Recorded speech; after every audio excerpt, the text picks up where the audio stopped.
But if you would, Brother Moyer, for those that obviously we can see behind you, a poster says KNVBC, but tell us a little bit about who you are for people that have no idea, if you would.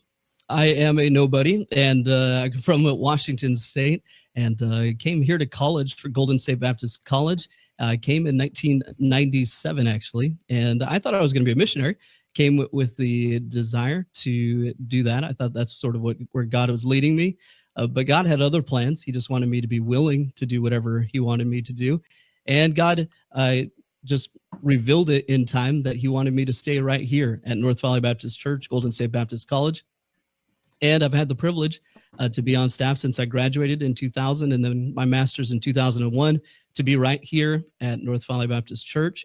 And to serve with the media ministry is really the main focus of my ministry here. So I get to be a part of all of the media, whether that be the college, the church, and also, of course, the radio station, the station manager here for the radio station as well, and get to do what I love and love what I do.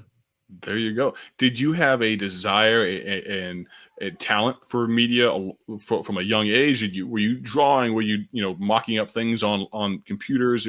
Back in the day, or how did that kind of come to be? So my drawing skills are about stick figure level. I don't have great drawing skills. However, I did enjoy working with the computer, but I really didn't have anything per se as far as skills or training in that area. It didn't really happen until I became a college student here and began working for a local company here while I was in college doing their security. And I get bored easily. I don't like to sit around and do nothing. And so I ended up doing a lot of special assignments for a computer company called Applied Materials. And they ended up hiring me on there for Applied Materials, and I did a lot of special assignments, and I got to work with the man that was doing their websites. And he knew a little bit of Photoshop, and he knew how to do websites. And so I learned from him while I was actually in college here, and they didn't have a lot for me to do. And so they paid me very good money to learn Photoshop and to learn some web design at the time. Of course, that was a while ago. I graduated in 2000, so the technology has changed quite a bit since then. But that's where I really started to develop it and realize that this is something I really enjoy. So sure, and it's something that you bent towards the ministry. And when you felt God maybe moving in missions, did you have a particular field in mind that was of interest to you, or were you just completely surrendered to the idea of missions? I was completely surrendered to the idea of missions. As a young man, my family actually started deputation. They were on their way to the Philippines, where my dad was born, actually. And we were on our way to the Philippines, and God sort of had different plans. My sister ended up getting cancer, and we didn't end up going. However, at the time, I wasn't very excited about it. I wasn't very excited about leaving all my friends and going to another country. But God kept working on my heart and working on my heart. And it took a long time. It took many years. And I finally said, okay, God. And I thought if I said yes, I thought if I said, okay, I'll do whatever you want me to do, I thought He was going to send me to the most remote parts of, the jungle on the other side of the world and never see, technology. I would never see electricity. And so I sort of had that fear. But when I finally took my hands off of my life and said, God, I'll do whatever you want me to do, I'll go wherever you want me to go. It was 9 days actually before my plane ticket was to fly out to another college. And I said, God, I'll do whatever you want me to do. God used the story of Gideon, and in the passage there, it says, have not I sent thee? And God used that little passage of scripture. And I said, okay, I'll do whatever you want. And as soon as I took my hands off my life, and I thought, okay, I'll be a missionary. And I thought that's what He was working in my heart, to be a missionary. But as soon as I took my hands off my life and came out here to California, to Golden State Baptist College, God really just directed from there, and haven't regretted a minute since then. Amen. And it's such a great example, great illustration for any young man, young woman that's looking to go, looking to just do God's will. Man, just take your hands off and let Him do what He will with your life. And so going from missions and very close to going to another lesser Bible college, I'm sure, must have been because the great Golden State, being Right, one of right. the greatest of all Well, time. yeah, I'll just What's that? say I didn't think it was the place for ministry, and so that's why I didn't go there. So Okay. anyway, All right. All right. All right. All right. All right. We'll be kind. But so you end up at Golden State, and you graduate, you get your master's degree, and you end up being able to be involved in the ministry there and seeing the birth and the some really really amazing ministries, some huge, very far-reaching ministries such as KNVBC.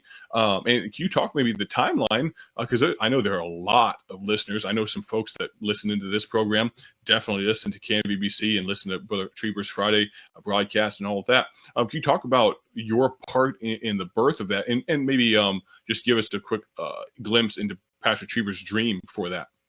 Sure. Pastor Trieber had been praying for over 30 years to start a 15-minute radio broadcast. And when Stephen Russ, who is now Pastor Stephen Russ, there in Evansville, Indiana, when he came to college, he came and worked in the media department, and he worked with me there. And I had the privilege to work with him. And he had, when he was in high school, he had his own high school program. And so when he went to North Valley, we thought he was telling us how he did it, and we thought that's not that difficult. We could do that. We could set that up for pastor. So with his help, we set up Revival Time, which has now been broadcasting for, I can't think of it offhand, but many years, and thankful for his impact in that area. And so we started that 15-minute broadcast. But then Stephen Russ also came back one summer after he was there at home and was just telling us about their radio station there. And they have a great radio station there as well. And I was thinking, again, that's not that difficult. We could do that. I mean, we have plenty of music. And I was thinking we would just have an online radio station with just the music playing. And that's about it. We had a lot of music. And I gave the idea to Pastor, and he said, "Oh, that's great." And because I thought, well, in about a month is the pastors' conference. We could start it in about a month. He's like, "Oh, we're going to need more time than that." And he had this vision immediately. He was like, "Oh, we need to get these programs on the radio. We need to get all the music from here. We need to make sure and get someone to voice over all of these different spots." And he just really laid the groundwork. I thought, just a radio station with just music playing. And that was about the extent of my vision. But he had this great ideas, and he really has developed KNVBC to what it has become. And he has a passion for radio, and he loves the 15-minute broadcast. And he also loves, of course, his Friday broadcast. It's a highlight of our week, of course, at KNVBC, and he really enjoys it. We have a great time, and we always look forward to it. And he's just a lot of fun wherever he is. But he loves the radio, and we love having him on. And people don't understand about Pastor Trieber is who he is on the radio is who he is. It's nothing different. And my brother Ethan McCurry gets to sit in with you guys most of the time, and going to college myself out there and graduating. That's Pastor Trieber. That's just who he is. He doesn't put on. He's all right. 3, 2, 1. All right, now here's who I am. And so I appreciate it. But two other things I want to draw out of that. It's amazing to see, and it's one of the great things about ministry is a gentleman like Stephen Russ investing so much. Even though his home church has a radio station, in the business world, we would be like, I don't want any more competition for my listeners or anything. And that's one something I've noticed with many radio stations, Christian Baptist radio stations, is they're so willing to help because they know they're barely scratching the surface of possible listenership. We need 100 more good ones. And so right. I appreciate so much. And even talking to you at times about, little programs that we've done, you've been helpful to us. But I also appreciate you having, a little thought, passing along to the pastor and letting him, just bring his vision to it.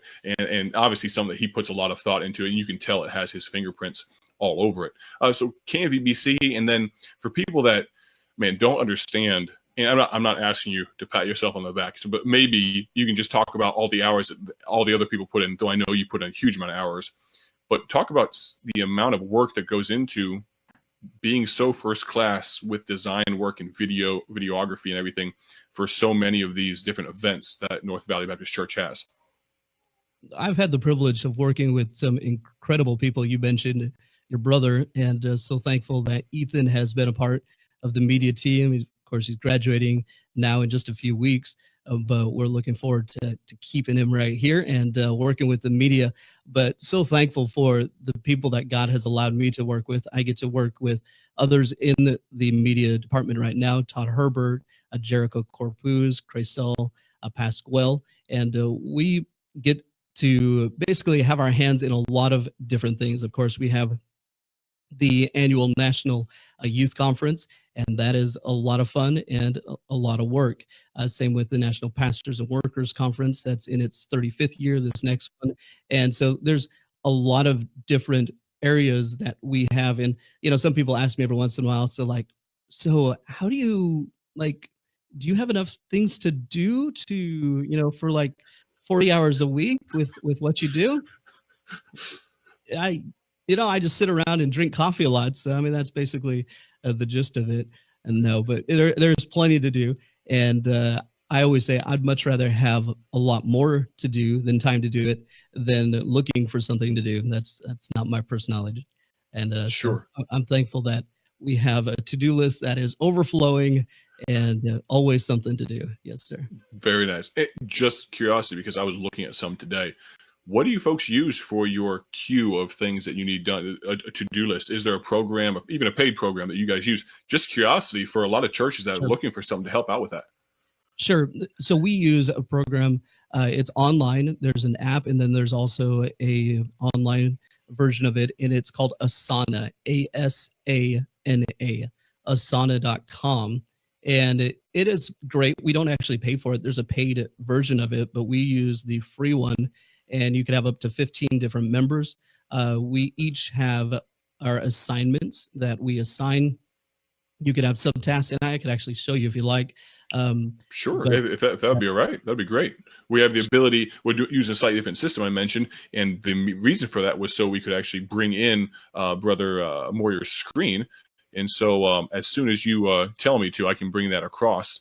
But appreciate him giving us an inside glimpse into what it looks like to be on a very, very busy team. So how many people exactly do you have on the team currently? So there's 5 of us. Okay, great, yes, sir. Great. And so what I see here, can I put that over onto live then? Yes, sir. Great. So let me know when it's live. Okay, so this is Asana, and we have all of the different, we have the KNVBC tasks, the GSBC, the North Valley, the Christian School, the bookstore that we have the privilege to oversee. We have the Preach the Bible podcast, which is a classic, and also the sermons that are preached from the pulpit here at North Valley Baptist Church, then Pastors Conference, Youth Conference, and then other ones that are somewhat like a missions conference or what have you. But if you were to click in one, you could see, or I could just go to all of the projects.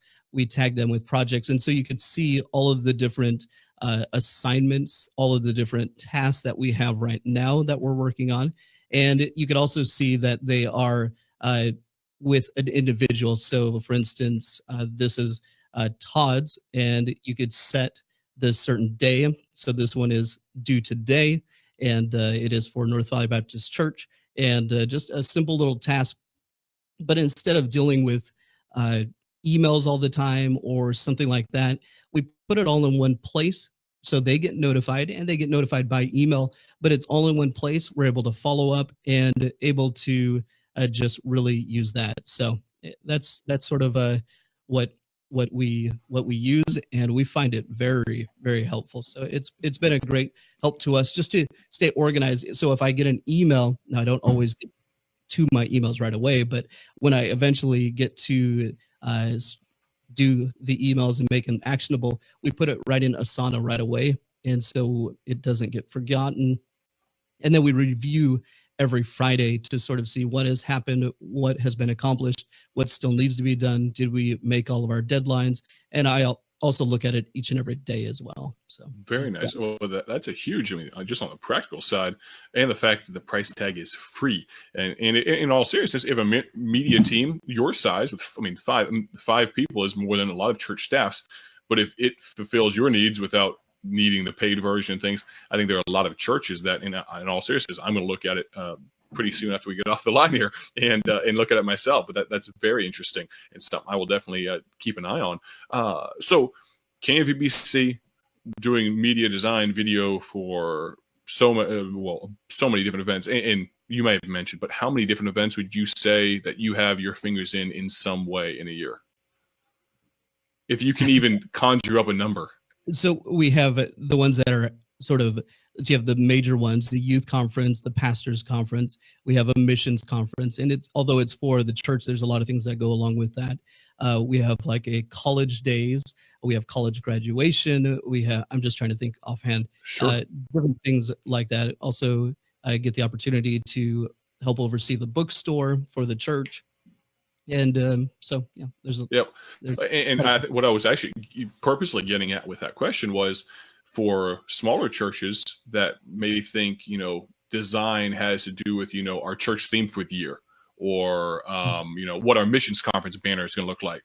But with a point I like trying to make was, good design can filter down into literally every single event or action that your church has. It has a place for it. And on that note, you have a kind of a slide presentation that you taught, and maybe you could give us a background on how this came to be and how you, I guess, commissioned to put it together, but where you presented this first. Sure.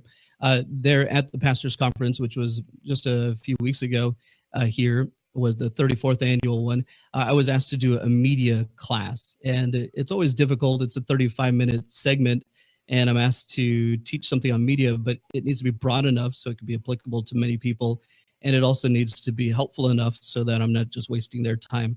And so the idea was to have a presentation of things you could do right now to improve your design, whether you are starting out or whether you're quite familiar with Photoshop and InDesign and all the different programs. Just some different pointers and different ideas on how you could improve your design. And so I presented it there at Pastors Conference. And yeah, I have that available if you absolutely, and we'll go to that in just a second. But those that are listening, if any of this has been a little bit of a help to you, if you wouldn't mind considering sharing the broadcast, just that tip by itself, Asana, am I saying that right? Yes, sir. Sana, that I think there's a lot of churches, and I know for me, organization is not necessarily one of my strong suits, and so having another tool to help with that would be amazing. But I think what we're going to cover right now is going to be a huge help to a lot of folks, especially in churches that they don't have a Mike Moyer. Well, nobody has a Mike Moyer except for the North Valley Baptist Church, to our chagrin. But but most places don't even have anyone that feels like they can take ownership of it, and often it falls to the pastor or the assistant pastor. And so I think, and I perused the slide presentation a couple weeks ago when we set this up, and it's just some practical stuff. So if you don't mind giving this a share, a like, a comment, if you have a question, I'll check those comments while we're going through this and maybe get to some of those questions if you have some in just a moment. But I'm going to go and put this up, Brother Moyer, here, and it.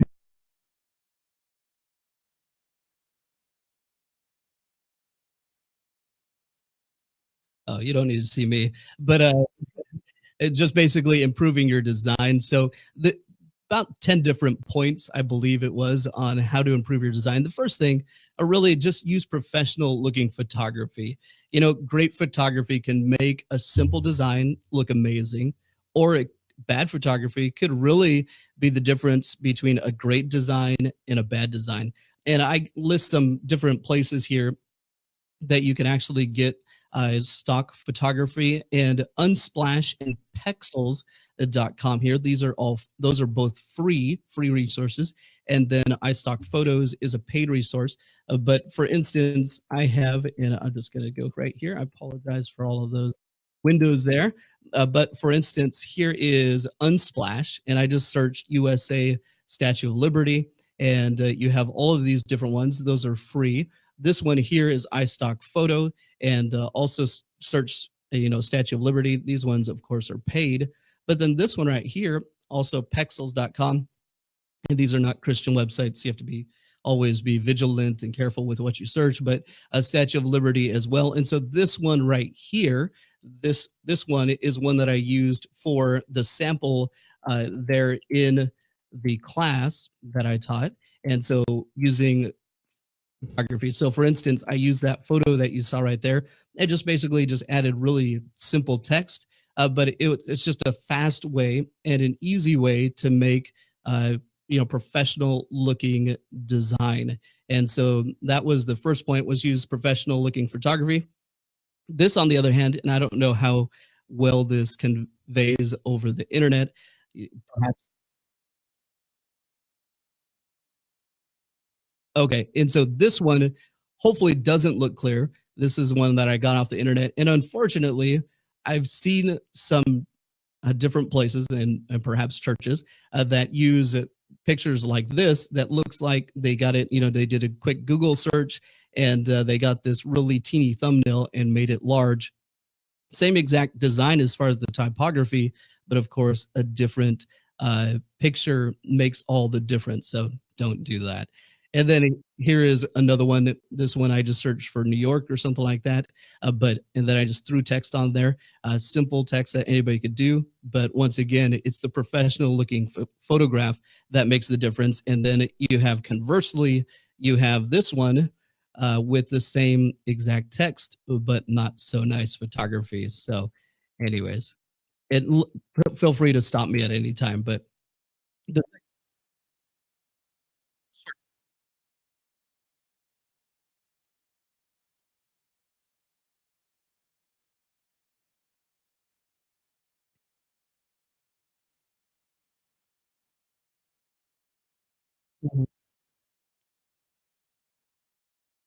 that's a good question. I have never been good at that. People would ask me, to design something or what have you, and ask how much I charge, and never know the answer for that. So I'm afraid I'm not going to be able to help you. But I think it Sure. depends on who you're asking.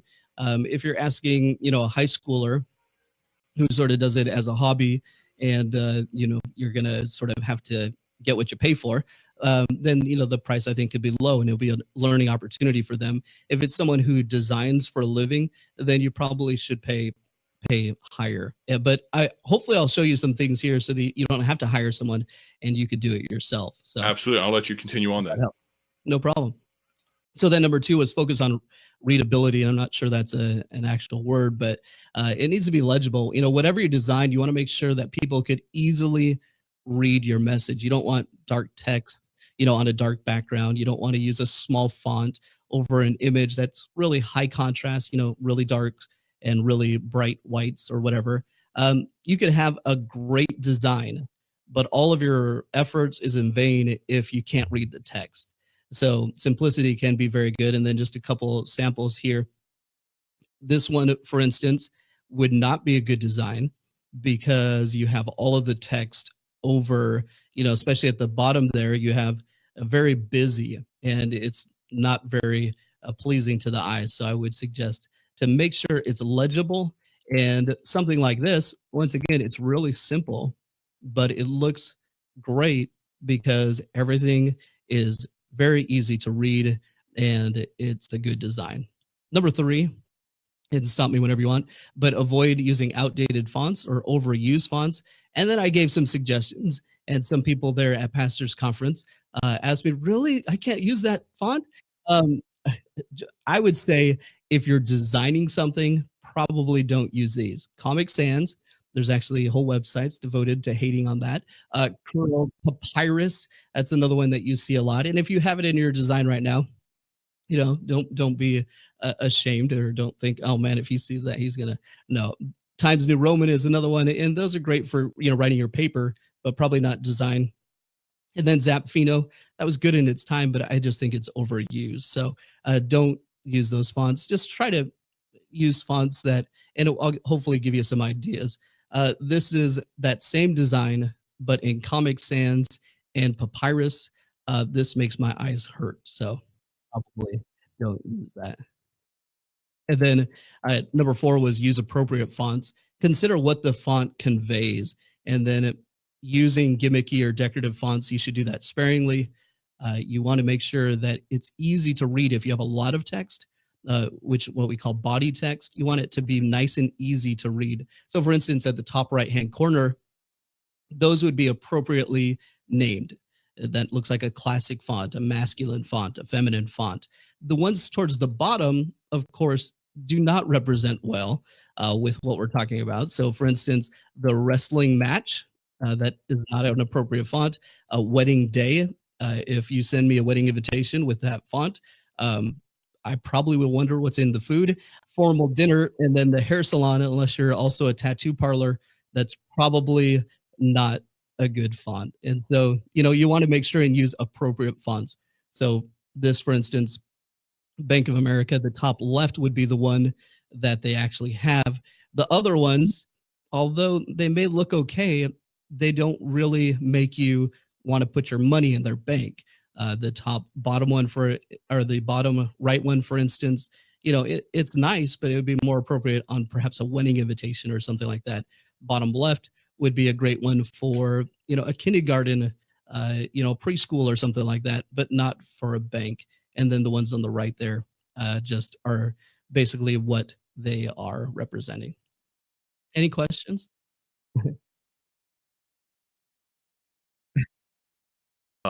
This is a no-no, by the way. Please don't. Well, no, I just took it off the screen. Let me put it back so people can say, you're fine, you're fine. Let me put it.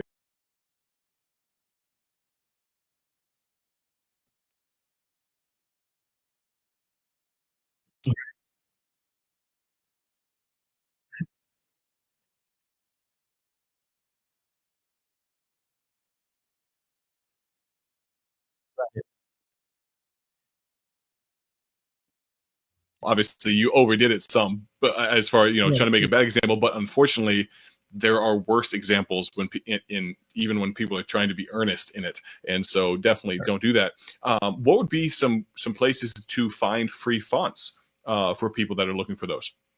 Yes, sir. So there's a website called Lost Type, and that would be one place. Also, if you have the Adobe subscription, Adobe fonts, there's a lot of them that are free to download with the Photoshop subscription, or if you have the whole suite subscription. And then there's all sorts of websites if you just search for a particular type of font. So let's say you want something that looks very modern, so you could search modern font, and you're going to find thousands of different fonts that they say are modern fonts. And so just whatever you're looking for, masculine font or whatever, you'll find whatever you're looking for. That's one of the great things about the internet. Yes, it's amazing what is out there and out there for free. And so if you don't just trust Microsoft Word and hopefully you're not doing your design in Microsoft Word, that would be maybe a tip as well. There's a lot of other options, even for free. And for people that do not, that maybe want to dip their feet into it and don't. Now, first, if you have an edu email address, you can save a huge amount of money on an Adobe subscription. I want to say it's like 20 or 30. It's now Creative Cloud, which means, if I'm not mistaken, which means it's a subscription base instead of just buying it outright, which saves you a chunk of change. But it's normally, if I'm not mistaken, like $50 a month for the entire thing or something like that. And that's maybe that's not a business plan, but anyway. And if you have an edu email address, it can be down to $20 or $30, which can save you a good amount of money. But what are some options for people that want to get their feet wet with something? I've dabbled with a product called GIMP before, GIMP, but any other, even some apps that for just lower end design that people might want to look into? Yes, sir. So there is the GIMP, and then also one that I've been recommending people recently is one called Canva, Canva, canva.com. It was actually started in Australia. They started just basically wanting to make graphic design available for all people. And so they went ahead and did that. And you could basically pick different templates. You could change out your photos. There's free parts of it, there's free templates, and then there's also paid ones. So for instance, if you're changing your Facebook header, or you are wanting to design a postcard, or you're wanting to do a Twitter post, whatever you're wanting to do, there's all the different sizes with different templates, and it's really easy. Basically, drag and drop, replace the text, and there's great templates to make you look professional at a very affordable, free price. So Now, I have an Adobe subscription. The tools that I use, or the tool that I use far more than any other, because I'm not trying to do some really high end, some things, but the Adobe Spark app is just absolutely right. awesome. So for people that don't know, there's just the little app, and you can do some, actually the border that I put around this, a split screen that I made in this, put the logo in the bottom corner. All of that was done in Adobe Spark, and it literally took me maybe 45 seconds, a minute, and email it to myself with a transparent background, and it was Right. done. And I did that for the picture for all of these. And so it's nothing amazing by any stretch, but it's very easy to use. Another one that I've dabbled with is called Typorama, which may be similar to Canva. Anyway, it's just a neat little app. You can do some nice things with it. But again, for a lot of churches say, I can't even afford $20 a month, or I can't convince my pastor that $20 a month is worth it, especially when you don't know Photoshop whatsoever, and you're going to have a learning curve. I understand that for sure. And so having the opportunity to do some simple things is great. I'll let you get back to where you're at in the presentation, if I can there. And we're looking at nothing new under the sun there. Right. So basically, it's in the Bible. Nothing new under the sun. So I encourage people to copy good design. Now, don't hate on me yet, but there's a lot of great places to get ideas: Dribble, Behance, Pinterest. Everywhere you go, basically, a lot of places I go, my wife laughs at me because I'm always picking up different designs. I'm always trying to just get good designs and keep it in front of me. But this one, for instance, I found on a website called Dribble with 3 B's, Dribble, and Dribble. And it was just someone's idea for a patriotic design. And so I thought, well, this is a nice, easy one that you could probably design using whatever program you have. And so I took that and I basically tried to replicate it. It's just lines and stars and text, and using that same photo that we had earlier, just to make a simple one for God and Country Sunday. And so you could see the similarities somewhat, but then again, it's its own design. So that's what I mean in sort of copying other designs. Look for good designs and then try to replicate what you like about it and try to use it as your own, and then let others So help. here's a question for you. How do you organize when you're picking up, when you go to a church, and I've done this before, I pick up their tracks, like, that's a really nice track, and I pick up their bulletin and all these things, but they end up in my Bible, and then I do my weekly or monthly purge of all the stuff I don't need, and it never gets to where it's supposed to. How do you organize all those things, especially since like you said, you're constantly ingesting all these design ideas? Sure. So I have a file cabinet, and actually I have a couple of them, but one very large file cabinet over here in the church building that I use, and it's organized to, like, it's postcards, die cut, which is a special, like, cutting cutouts and things of that nature in printing, foil stamp. I have some for posters. I have them for all different sorts of things, and then I file them. And so I haven't done this as much as I have in the past, but I, would constantly go to those files and look at them if I'm designing something, or if I want to get some ideas, or I want to do something that's special. I'll go and look through those files and find something that I really like and be able to use it. Very nice, very nice. I'll let you get back to, since I interrupted you so rudely, I'll let Oh, you get back to what you're talking about. no, go for it anytime. So then I just said number 5, let others help. So use templates. You could find templates like at Graphic River. There is, if you just Google Graphic River, there's all sorts of templates for whatever occasion you may be having. So for like a Patriotic Sunday or 4th of July Sunday or something like that. Then Canva, which we already mentioned. And then perhaps there are people in your church who are better than you. Let others help you with that. So this was actually one that I designed using Canva as well. So I just took one of their templates and just replaced the text, and that was basically it. So that was Canva. And then I mentioned just pay attention to detail can really set you apart between those designs that look good and those that don't. So if you use Photoshop, for instance, I sort of gave a example of how not to do it, basically. But really pay attention to the detail, and then also pay attention to detail on other designs. What makes their designs look great? That's one of the things that how I learned how to do design was I just took designs that I liked, and I would just just try to figure it out, just pick it apart and figure out how they did it, and then replicate it myself. So dissect the design. So, anyways, there's and then if you want me to continue, this one, basically it's off balance. And so just pay attention, everything shouldn't all be on the same side of the screen. So I talked about that. And then using a grid is a great way to have a good looking design and really to make it quick and easy and balanced. So for instance, all of these, the right side is a website. The other two are magazine spreads, but they're all using a grid, and with using a grid, you can make it look really professional, really simple, and really easy. And so, for instance, if you're using InDesign or something like that, you could set up grids and you could just do a quick Google search on how to set up a grid. But then once you have that grid, then you could just place everything in those grids.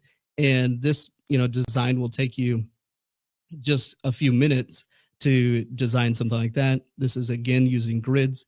Once again, if you're familiar with InDesign, it, wouldn't take you long at all, just a few minutes to do that, but using a grid. Should I continue? All right. Number 9 was gather design inspiration. And so, like we already talked about, whether it's a folder or whatever, just always get design. This here was the college days that we just did. And Todd Herbert and Cresel Pasquale did a lot of work on this. And but they basically had a folder, and I don't have it open right now, but we now use Dropbox, and we use like inspiration folders for the different things that we'll be doing, the different conferences, the different events.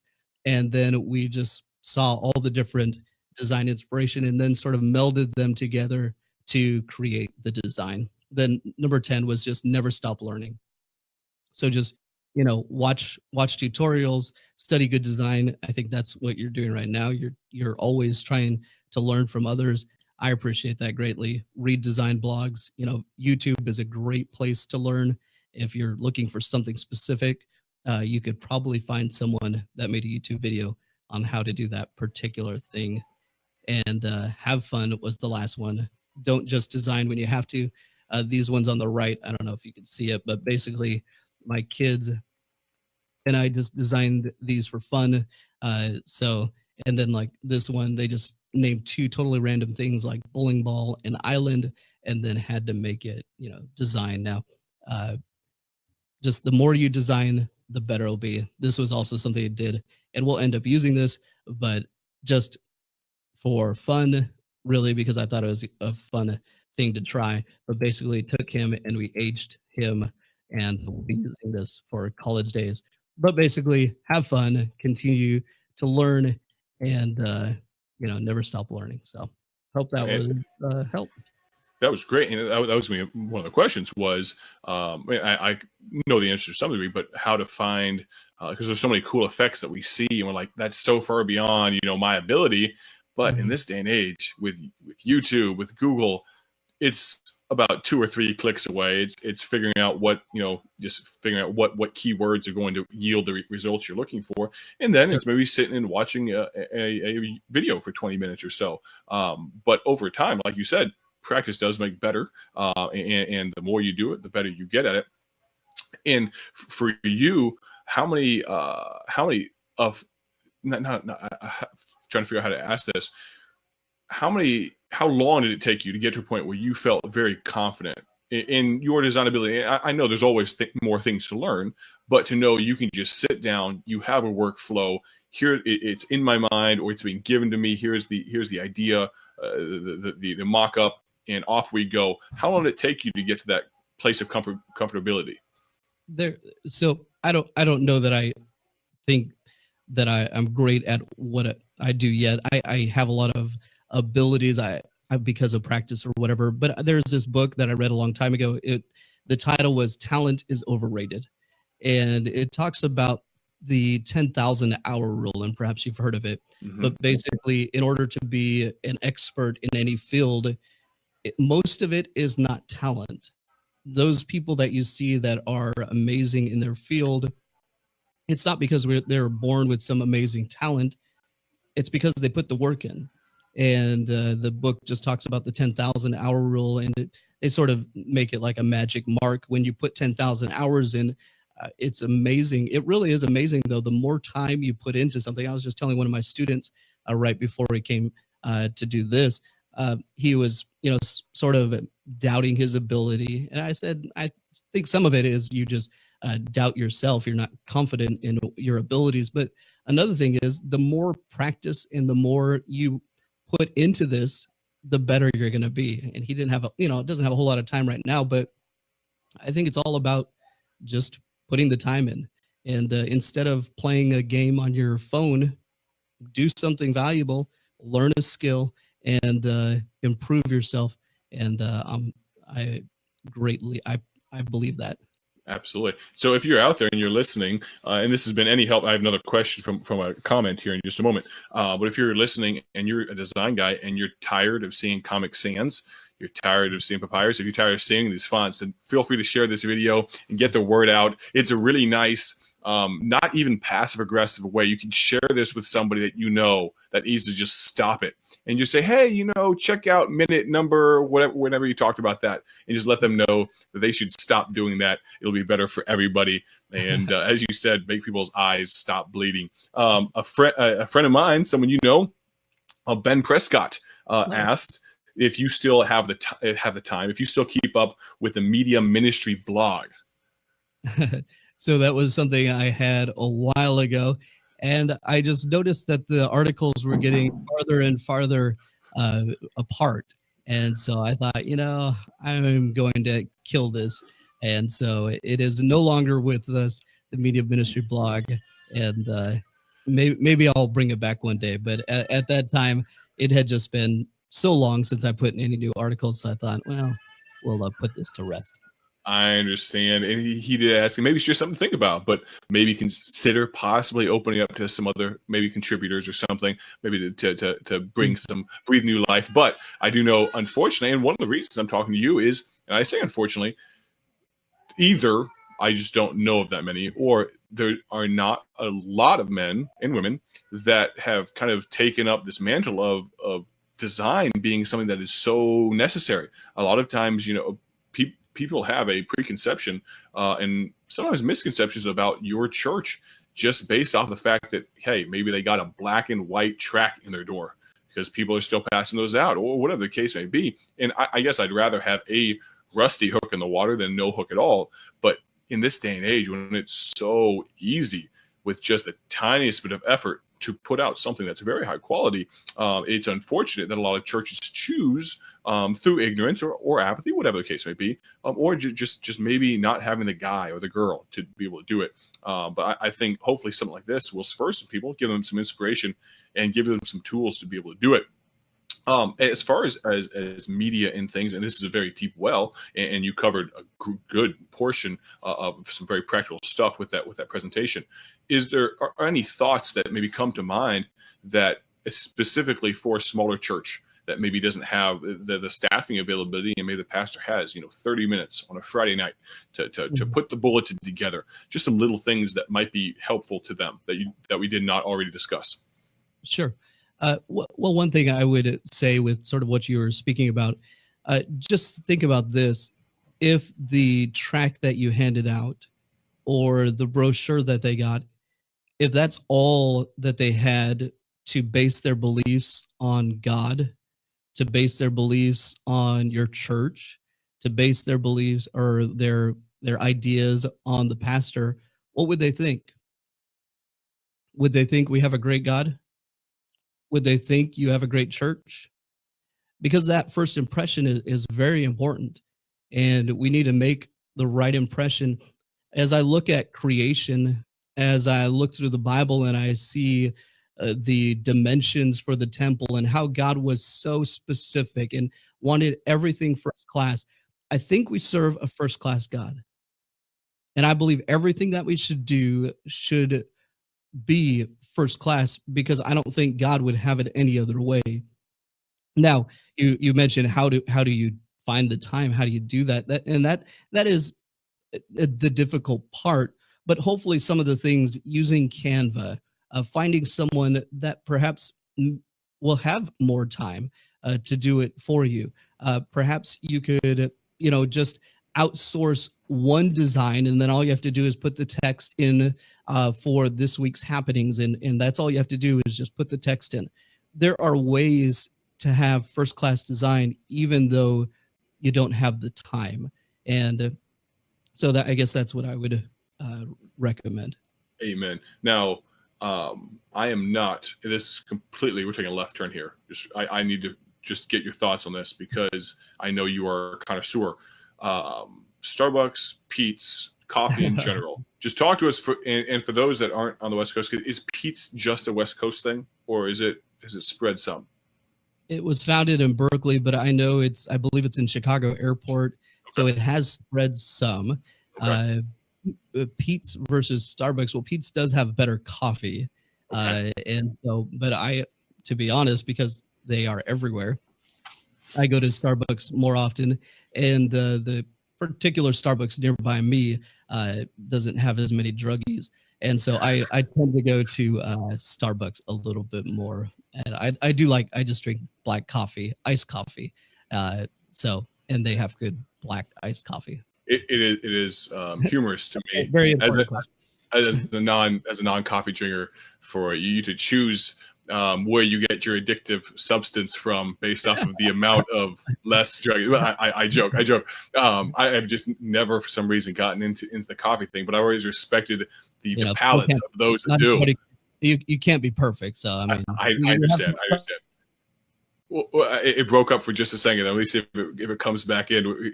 I think he was saying something witty or possibly mildly insulting. It broke up for just a second, so I don't want to miss whatever he just said. So we'll give it a second to see if it reconnects here. This is Micah McCurry Live number 24 with Mike Moyer. And for those that are listening, thanks so much for the great questions, for liking, sharing, things like that. If you would, leave a like or something like that. The opportunity that I have, and it's still a little broken up here. I'm not sure. Maybe if you, Brother Moyer, if you can hear me, maybe exit the room or whatever it's called, the green room there, and jump back in. It froze for a second there. But if you're listening, first of all, thank you. But the goal of this podcast, of this live stream, is to talk to some people that are passionate about some different things, specifically ministry related. And so I appreciate Brother Moyer giving me some of his time and taking the time to give us some of his wisdom. He's been spending a lot of time investing in this area of good design, of media, of ministry. And so thank you so much to him for taking the time. We might have lost him. We'll see about that. He was saying something not so nice about me not being perfect because I don't drink coffee. And so I think God smote him. And so we'll give him a second to come on back. But those that are watching, thank you so much. Let's see. It's coming back here. Let's see. Are you there?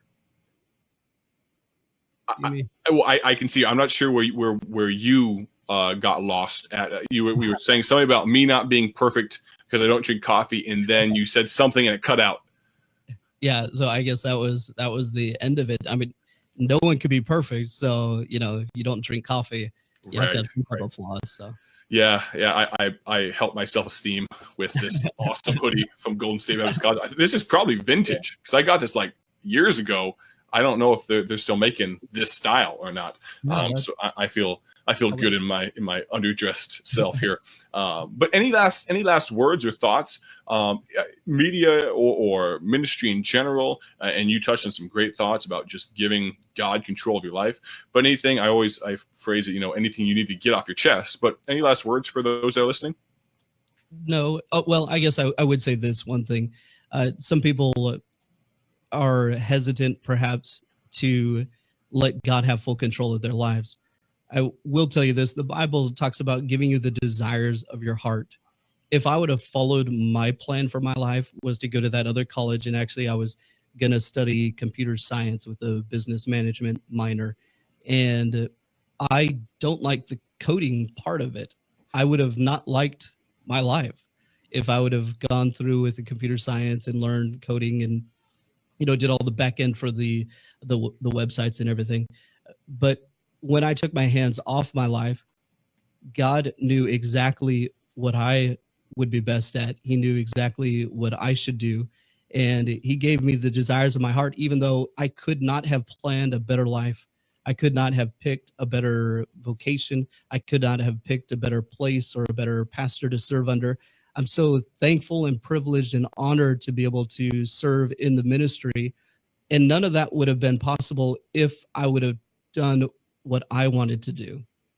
And I'm so thankful, even though it took years, I finally said, God, I'll do whatever you want me to do. And if there's one person listening today that has been like me, stubborn and fighting and thinking that, oh, if I surrender to God, I'm gonna be miserable, I'm gonna hate life, just the opposite. Pastor Trebert always says it, the ministry is great. And yes, the ministry is great. And God has a specific area for your life. And you might not be in full-time ministry, but God has something specific in your life that he wants you to do. And he has equipped you specifically to fulfill that particular thing and that particular area. And I would say, let go and let God do whatever he has for your life. So that's what I would say. Amen. Great thought. And for those that are listening, man, I marvel every time that I get to talk to men like you yourself, men and women, that they're so passionate and so intense and so focused and in so enjoying what God has them doing, but they're all doing such incredibly different things. Missionaries, media, just ministry in general. I talked to a lady that's teaching flying, but all ministry related.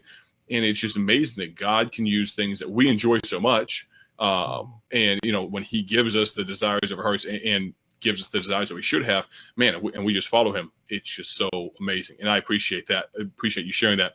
Just a couple of comments here that need to be pointed out here. This has 4 likes already in the comments here. Michael Moyer is the man, according to Jadlim Kako. He also mentioned that we need Mike Moyer to sing more solos, and that's getting some love, some likes and hearts there. Stephen Russ says, best guest ever. And you're one of like 25. And so that's high praise from, again, Stephen Russ. And then he says, I want to be like Mike. And so you're getting some love here in the comments section.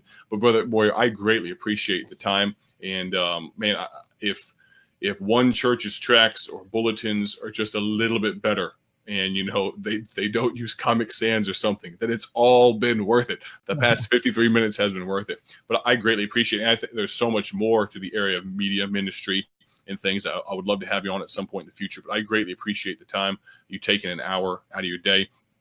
I'm going to have, for those that are listening, we're going to have evangelist Caleb Garraway on Thursday evening. And so excited to talk to him. He was integrally involved with the Capital Connection, and that just happened. I think one or two folks from North Valley was there as well. But looking forward to the opportunity to talk to him. And so that'll be a good time. You can find the podcast and information about upcoming guests at MicahMcCurry.com. And so I appreciate, Brother Moyer, your time and you giving us of your go ahead. Any last words there? Oh, thanks for the opportunity. And Stephen Russ and Jadlim Cocker, they would be the men. So they're a bit mistaken, but anyways. They are the men. All of you are the men. And we appreciate it so much. So if you stick around for just a moment, we will sign off of Micah McCurry Live, number 24, with Brother Mike Moyer, a media guru, I will say, at the North Valley Baptist Church, KNVBC. You can find, and just maybe for people listening, where can people listen to KNVBC? KNVBC.com, or search KNVBC on the Google Play Store or the Apple iTunes Store. There you go. Great listening there, and you will not be disappointed. We will talk to you all very